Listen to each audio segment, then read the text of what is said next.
Baiklah, untuk mengawali presentasi kali ini, kita bersama-sama coba membaca dulu, mengidentifikasi apa itu kitabisa.com. Bahwa kitabisa.com itu adalah sebuah platform digital, tempat di mana orang bisa berdonasi, kemudian juga orang bisa mengkampanyekan untuk mengumpulkan atau menggalang dana melalui sebuah aplikasi ataupun situs.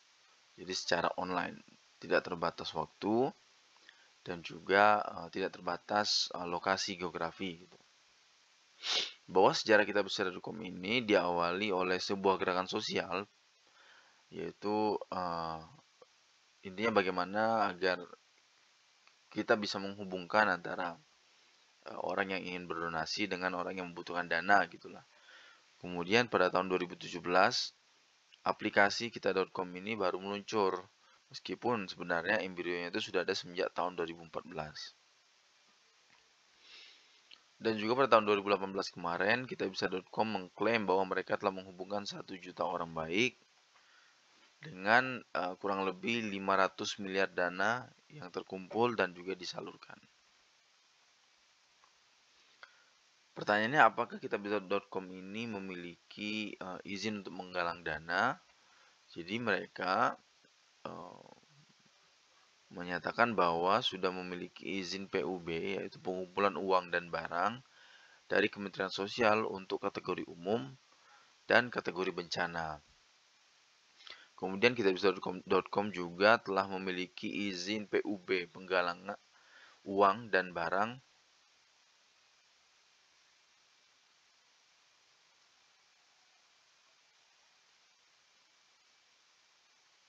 kemudian kitabisa.com juga sudah memiliki izin untuk menghimpun dana zakat itulah, berdasarkan keputusan Ketua Badan Amil Zakat Nasional nomor 59 tahun 2019. Jadi kitabisa.com telah bekerja sama dengan puluhan mitra lembaga amil zakat, baik itu tingkat nasional, provinsi, dan juga kabupaten ataupun kota. Nah, kemudian kitabisa.com ini mereka mengklaim memotong sekitar 5% dana dari total donasi yang terkumpul. Artinya ketika kita ingin menggalang dana sekitar 1 juta, maka setidaknya 5% dari 1 juta tersebut akan dipotong oleh kitabisa.com sebagai bentuk biaya administrasi mungkin ya, atau kemudian sebagai biaya operasional ataupun biaya institusi atas penggunaan jasa untuk menggalang dana secara online melalui kitabisa.com. Nah, mungkin seperti itu dulu. Ini ada sedikit gambaran juga bahwa pada tahun 2013 ternyata sudah ada 3.850 akun baru ataupun orang tergabung dengan kurang lebih 63.964 project atau kegiatan yang dilakukan proses penggalangan dananya. Ini beberapa institusi yang kemudian kitabisa.com bekerja sama, seperti perusahaan melalui kegiatan CSR, kemudian ada institusi pemerintah, organisasi sosial seperti LSM, kemudian ada media massa, ada rumah sakit, dan juga terakhir public figure. Nah, mungkin seperti itu dulu untuk penjelasan berkaitan dengan kitabisa.com. Nah, sekarang kita pindah ke materi presentasi. Nah, kita lanjutkan ke presentasi ini. Yaitu pada slide kali ini saya akan menjelaskan bagaimana cara kita mengisi social business melalui Canvas. Jadi untuk sementara kita tulis dulu di sini kitabisa.com.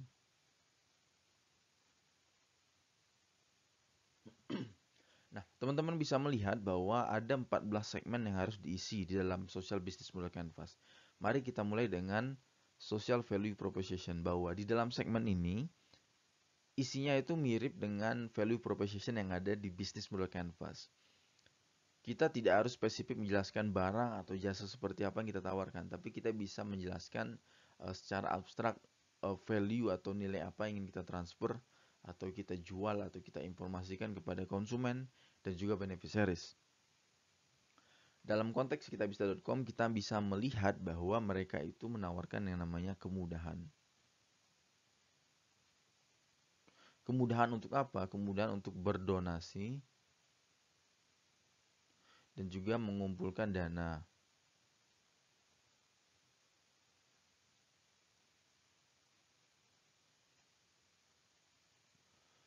Nah, jadi pada intinya adalah kitabisa.com ini mencoba untuk menjembatani atau menghubungkan antara mereka yang ingin berdonasi dengan mereka yang membutuhkan bantuan untuk dana gitulah dari para donatur-donatur. Nah, kita lanjut ke segmen berikutnya, yaitu consumer dan juga beneficiaries. Yang menarik adalah bahwa di dalam social business model canvas kita harus menjelaskan dua hal. Nah, kalau di dalam business model canvas kan kita hanya menjelaskan konsumen, siapa yang akan menjadi penerima, kemudian yang akan menjadi yang akan menggunakan atau membeli barang dan jasa yang kita tawarkan. Tapi kalau di dalam social business model canvas kita harus bisa juga menjelaskan siapa yang akan menjadi beneficiaries atau penerima manfaat daripada usaha atau bisnis sosial yang kita jalankan ini. Nah, kitabisa.com konsumennya itu adalah tentu mereka yang donatur yang berencana menjadi ataupun berdonasi atau kemudian para pembayar zakat seperti itu. Sedangkan beneficiariesnya siapa? Yaitu mereka yang butuh bantuan untuk mengumpulkan dana.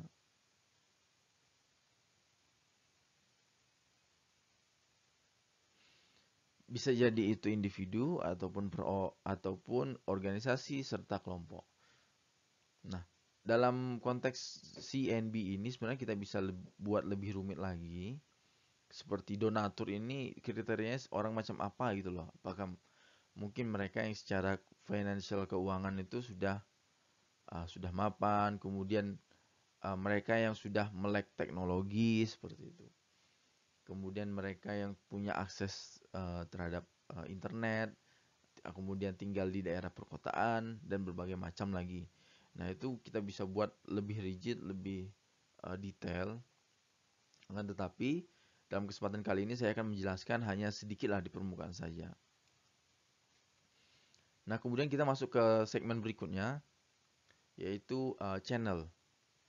Channel ini adalah segmen di mana kita harus bisa menjelaskan bagaimana cara kita mentransfer ataupun menginformasikan SVV tadi, SVV ini sehingga sampai kepada konsumen dan juga beneficiaries. Nah, karena kitabisa.com ini adalah sebuah platform digital, maka channel yang mereka gunakan tentu adalah aplikasi ataupun web. Jadi melalui aplikasi atau web ini kitabisa.com mencoba untuk menghubungkan SVV dengan konsumen ataupun beneficiaries. Nah, pertanyaan selanjutnya adalah bagaimana cara agar kitabisa.com ini dikenal oleh masyarakat sehingga masyarakat mau menggunakan platform yang mereka buat seperti itu. Nah, salah satu contohnya adalah melalui iklan. Channelnya adalah iklan. Iklan seperti apa? Bisa jadi itu TV, kemudian medsos, atau kemudian baliho seperti itu. Intinya adalah bagaimana di dalam segmen ini kita harus bisa mampu menjelaskan cara kita supaya social value proposition tadi yang sudah kita buat itu sampai ataupun diterima oleh konsumen dan juga beneficiaries. Nah, selanjutnya yaitu kita berbicara soal konsumen dan beneficiaries engagement. Jadi ketika tadi ibaratkan bahwa konsumen dan beneficiaries sudah terhubung dengan kita, bagaimana cara kita memaintain agar mereka tetap terhubung terus-menerus dengan kita. Salah satunya bisa lewat media sosial. Jadi para donatur atau kemudian para pengkampanye, penggalang dana itu tetap bisa menghubungi kita lewat fitur umpan balik. Akan tetapi yang menarik adalah bahwa kitabisa.com juga mencoba untuk menjamin ataupun memastikan bahwa antara konsumen dengan beneficiaries itu tetap terhubung. Salah satunya itu lewat fitur-fitur yang namanya postingan. Kalau di Facebook posting gitu ya, postingan. Jadi di dalam fitur postingan ini atau project ini kita bisa mengontrol atau kemudian memonitoring sebagai donatur digunakan untuk apa saja donasi yang kita berikan. Kemudian apabila kita sebagai seorang penggalang dana, kira-kira sudah berapa rupiah sudah terkumpul, kemudian siapa saja yang mengirimkan dana ke kita, kemudian kita juga bisa melaporkan penggunaan dananya kemana saja gitu. Nah, di dalam fitur postingan atau project itu. Selanjutnya yaitu kita juga perlu mengidentifikasi governance. Governance ini adalah tata kelola. Jadi bagaimana bisnis sosial ini dijalankan. Nah, sebelumnya teman-teman perlu menonton dulu video yang saya letakkan nanti di kanan atas. Intinya adalah bercerita tentang typologi daripada social business. Bahwa di dalam social business itu ada yang namanya perusahaan yang dia memang menjalankan social business, kemudian ada perusahaan induk yang kemudian dia mendirikan anak perusahaan yang kemudian untuk menjalankan aspek sosialnya ataupun kegiatan social business ini sebagai sebuah bentuk project sampingan itulah. Nah, dalam konteks kitabisa.com kita bisa mengetahui bahwa mereka itu menjalankan yang namanya typologi yang pertama, yaitu di mana perusahaan itu digabungkan dengan aspek sosial bisnisnya gitu loh. Bahwa perusahaan itu ya memang menjalankan kegiatan bisnis sosial, dalam artian dia tidak punya tidak berafiliasi dengan perusahaan manapun yang ataupun itu perusahaan induk gitulah. Artinya bahwa kitabisa.com ini sebagai sebuah perusahaan yang berdiri secara individu, tidak bernaung dengan payung perusahaan manapun ataupun holding manapun, dan kemudian mereka menjalankan salah satu kegiatannya yaitu memang bisnis sosial, yaitu untuk menghimpun dana dari masyarakat yang membutuhkan, kemudian disampaikan kepada para calon-calon donatur. Nah, selanjutnya kita masuk ke segmen berikutnya, yaitu non-stakeholder. Artinya adalah siapapun, pihak manapun, baik itu individu, perorangan, organisasi, kelompok, yang sekiranya akan terlibat, akan bersinggungan dengan kegiatan sosial bisnis yang kita jalankan. Bahwa tadi kita sudah membaca di dalam website kitabisa.com, mereka itu sudah mengantongi izin dari Kementerian Sosial. Artinya salah satu stakeholder yang berhubungan dengan kitabisa.com yaitu Kementerian Sosial, Kemensos.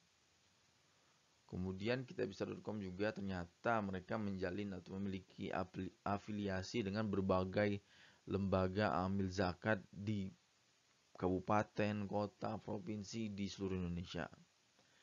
Kemudian mereka juga ternyata menjalin afiliasi dengan perusahaan-perusahaan melalui kegiatan CSR seperti itu.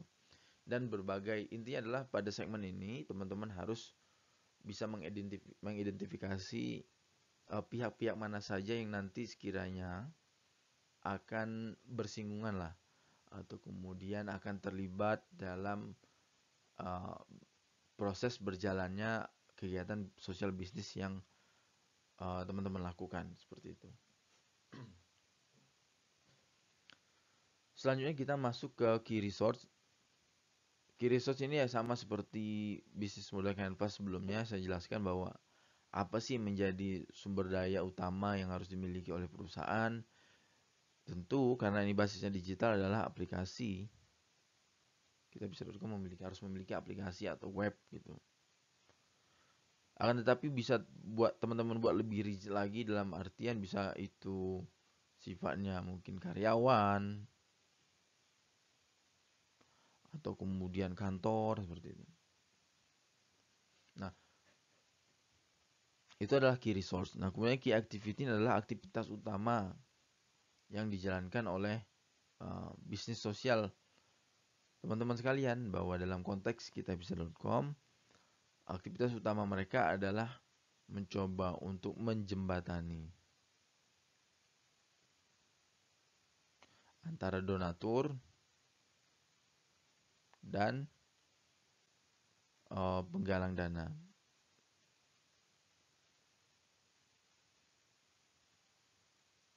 Nah, seperti itu. Selanjutnya kita masuk ke cost atau biaya. Sama juga seperti bisnis model canvas, dalam segmen ini kita mengidentifikasi biaya-biaya macam apa saja yang akan dikeluarkan oleh perusahaan. Salah satu contohnya yaitu gaji, kemudian ada juga mungkin sewa kantor ataupun sewa server, kemudian maintenance aplikasi gitu. Dan berbagai macam biaya-biaya yang sekiranya akan teman-teman keluarkan, termasuk biaya sosialisasi iklan. Kalau bisa sedetail mungkin ataupun serigid mungkin. Sehingga kita bisa mengetahui nanti apakah antara sumber pendapatan di dalam segmen income ini match lah, sesuai dengan cost yang akan kita keluarkan. Jangan sampai ternyata biaya yang kita keluarkan itu lebih besar daripada income yang akan kita dapatkan, seperti itu. Nah, kemudian kita lanjut ke segmen berikutnya yaitu income, bahwa di dalam segmen ini teman-teman silakan bereksplor apa saja jenis-jenis pendapatan yang akan menjadi masukan bagi perusahaan, kemudian dari mana saja pendapatan itu gitu. Dalam konteks kitabisa.com, tentu tadi kita sudah membaca bahwa mereka itu mengambil biaya yang namanya 5% dari total donasi. Artinya ketika kita mendonasikan 1 juta, mereka mendapatkan pemasukan sekitar 50.000. Nah, 50.000 ini yang kemudian akan digunakan untuk berbagai macam hal, termasuk membayar gaji karyawan, kemudian membayar sewa kantor. Intinya adalah membayar segala hal yang akan dikeluarkan di dalam cost segment ini. Kemudian bisa jadi ternyata perusahaan ataupun kitabisa.com ini mereka sudah punya yang namanya investor seperti itu. Dan kita bisa masukkan sebagai salah satu sumber pendapatan bagi perusahaan. Nah, kita masuk ke 4 segmen terakhir yang cukup baru di social business model canvas, yaitu ada mission value, ada objective, ada impact measure, ada object measure. Dan keempat hal ini saling berkaitan. Bahwa yang pertama, perlu saya jelaskan dulu, impact measure ini nanti digunakan untuk mengukur mission value. Sebaliknya, output measure ini digunakan untuk mengukur objek. Nah, mari kita mulai. Mission value itu apa? Mission value itu adalah visi atau kemudian harapan jangka panjang yang akan dicapai oleh perusahaan seperti itu. Nah, dalam konteks kitabisa.com ini harapan jangka panjang mereka tentu salah satunya adalah semakin banyak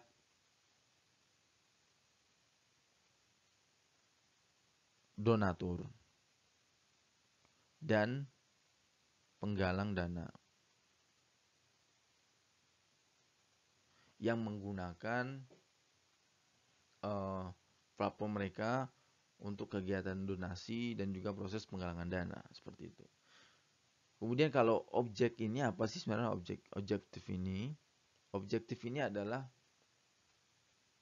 bisa jadi dia tujuan jangka pendek yang pada intinya adalah bisa terukur, bisa dikuantitatifkan, bisa diangkakan, dijelaskan dengan angka. Tadi kita bisa membaca website bahwa mereka ternyata sudah mengumpulkan 500 miliar dana ataupun menyalurkan 500 miliar dana dan menghubungkan sekitar 1 juta orang baik antara penggalang dana dan juga donatur seperti itu. Intinya adalah pada segmen objektif ini kita harus bisa menjelaskan secara kuantitatif target-target macam apa saja yang ingin dicapai oleh perusahaan yang sedang kita rintis seperti itu. Nah, kemudian kita lanjut ke impact measure. Impact measure ini adalah bertujuan untuk mengukur mission value. Nah, bagaimana cara kita mengukur mission value ataupun tujuan jangka panjang itu? Dalam konteks kitabisa.com, mereka mungkin bisa jadi melakukan yang namanya survei ataupun database donatur dan penggalang dana.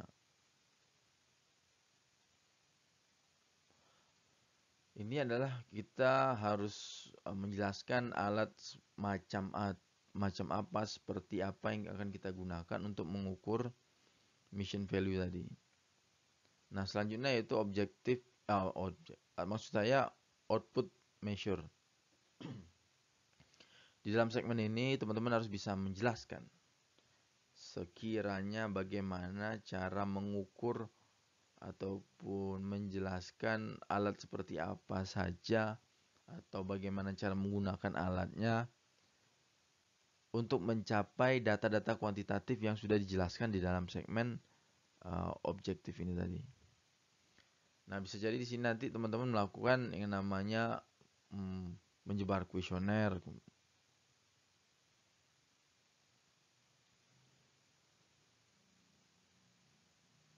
atau kemudian melakukan penelitian seperti itu, penelitian pasar gitu ya, untuk mengidentifikasi apabila ternyata target kita itu belum tercapai. Misalnya kita menargetkan bahwa bisnis kita itu bisa bermanfaat bagi 10 orang ibu-ibu rumah tangga gitu, tapi dalam kenyataannya baru tercapai 5 saja gitu. Nah, kita perlu mengidentifikasi mengapa hanya 5 orang saja menerima manfaat daripada bisnis yang kita jalankan. Salah satu caranya yaitu dengan cara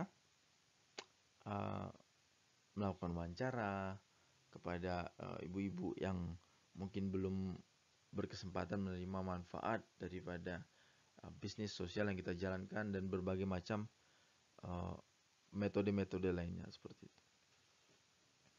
Nah, jadi pada intinya ini adalah segmen-segmen yang harus teman-teman isi dalam proses membangun sebuah bisnis sosial yang kemudian bisa dibuat sangat rigid sekali, akan tetapi bisa dibuat dengan sangat simpel juga. Silakan disesuaikan dengan kebutuhan ataupun ya kebutuhan masing-masing lah seperti itu. Nah, seperti itu dulu teman-teman sekalian untuk video kali ini. Saya harapkan informasi disampaikan jelas, dan apabila masih kurang clear apa sih segmen-segmen ini gitu, apa sih 14 kolom ini, teman-teman bisa melihat video sebelumnya yang masih ada di dalam playlist mata kuliah kewirausahaan sosial ini. Cukup sekian dulu dari saya. Assalamualaikum warahmatullahi wabarakatuh.